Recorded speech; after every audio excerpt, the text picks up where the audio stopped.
금이라는 경제 상황에 대해서 말씀드릴 건데요. 일단 지금 최대 악재가 관세 이슈거든요. 트럼프의 협박은 쇼일 확률이 굉장히 높습니다. 트럼프가 원하는 것은 국채를 찍어야 하는데 지금 금리가 너무 높다는 겁니다. 연준에서는 경제 상황까지 고려하기 때문에 금리를 내리게 됐을 때 물가 상승을 감당할 수 없다는 것을 인지하고 있는데 트럼프는 사실 그런 부분을 전혀 고려하지 않고 돈을 찍어내는 행위에 대해서만 집중하고 있습니다. 그래서 이제 연준을 계속해서 압박을 하고 있는데 금리를 내릴 생각이 없다. 그렇다면 트럼프 입장에서는 경제를 그냥 무너뜨리면 되는 겁니다.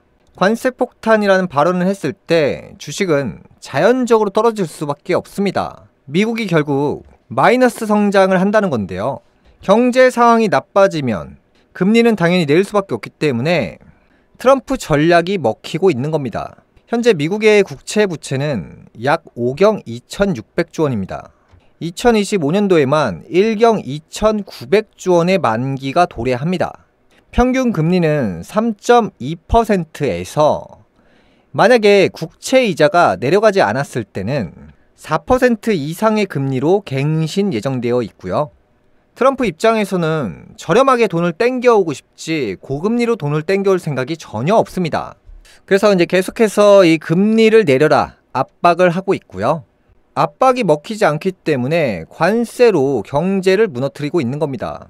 국채 금리를 내리는 방법 중에 한 가지가 이 주식 시장이 폭락하게 되면 이 자금들이 안전 자산으로 이동을 한단 말이죠. 그러면 이제 국채가 많이 팔린다는 것은 국채 금리가 내려갈 수밖에 없습니다. 이 그래프를 보시면 정확하잖아요. 그래서 이제 국채 금리가 이 테슬라 주가처럼 계속해서 내려가고 있고 트럼프의 의도처럼 돈을 저금리로 땡겨서 쓰고 싶은 그 의도가 통하고 있는 거죠. 그래서 이제 목적을 달성했으니 관세적인 부분에 대해서 보류를 한다. 아니면 뭐 최소화로 해서 진행될 확률이 굉장히 높다는 거죠. 경제가 어려워지면 미국은 금리를 어쩔 수 없이 내려야 하고요. 이 금리가 내려간다는 것은 화폐를 찍는 양이 늘어난다는 것이고 미국의 인플레이션은 감당할 수 없는 경지까지 가게 됩니다. 고금리로 전 세계 자금을 빨아들였고 트럼프는 저금리를 원하고 있습니다. 그렇다면 전 세계 자금이 미국에서 빠져나가서 다른 국가로 이동할 확률이 굉장히 높다는 겁니다. 이 미국과 일본은 정확하게 반대로 가거든요. 일본 금리가 상승하고 있다는 것은 미국 금리가 내려갈 확률이 높다는 거고요. 금리를 내리면서 돈을 찍다가 스스로가 파산하게 되는 형태가 되는 겁니다. 그래서 이제 일본 금리가 상승하고 있다는 것은 미국으로 갔던 수많은 자금들이 일본으로 이동할 확률이 높아지고 있습니다. 트럼프가 저금리로 돈을 땡기기 위해서 이 주식장을 초전 박살 낸 건 맞고요. 지금 주식장이 당장 중요한 게 아니라 트럼프 입장에서는 돈을 저금리로 땡겨오는 거에 집중하고 있다는 겁니다. 그래서 이제 관세 전쟁이라는 것은 미국에게 득보다는 실밖에 없기 때문에 트럼프 입장에서도 말처럼 그걸 행동으로 옮길 수가 없는 겁니다.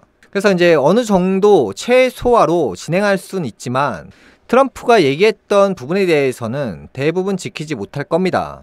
물론 이러한 부분은 제 상상론을 통해서 말씀드리고 있는 부분이기 때문에 현실적으로 다를 수가 있습니다. 그래서 이제 미국 대통령이 트럼프라는 것이 최대 악재라고 볼 수 있는 상황입니다. 국내 증시에 대해서 말씀드릴 건데요. 금일 같은 경우 이제 단타 대회가 열렸습니다. 정치주로 수많은 자금들이 쏠려 있는 상황이고요. 말 그대로 전국의 단타 개미들이 정치주로 올인하고 있습니다. 에이틱 같은 경우도 이슈 끝났다고 말씀드렸잖아요. 개미들이 고점에 붙다가 손절하고 굉장히 많이 나왔거든요. 그러다가 이제 금일 발표한 내용이 있죠. 이 4월 4일에 선고 이슈인데요. 사실 여러 가지 정황을 보면서 이게 결국에 각본대로 흘러간다라는 생각이 들었습니다.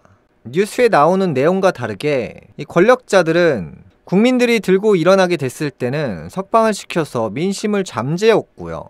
그 다음에 이제 민심이 조용해지니까 4월 4일에 선고를 하겠다는 확정을 지었습니다. 매우 부정이라고 볼 수 있어요. 그래서 이제 새로운 판이 짜여질 확률이 높아지고 있다는 거겠죠. 주식장 같은 경우도 4월 4일까지 정치주가 크게 주목받을 확률이 굉장히 높아지고 있습니다. 그래서 이번 주는 아주 흥미로운 주가 될 것 같고요. 금일 방송 여기까지 하겠고요. 다음 시간에 뵙겠습니다. 시청해주셔서 감사합니다.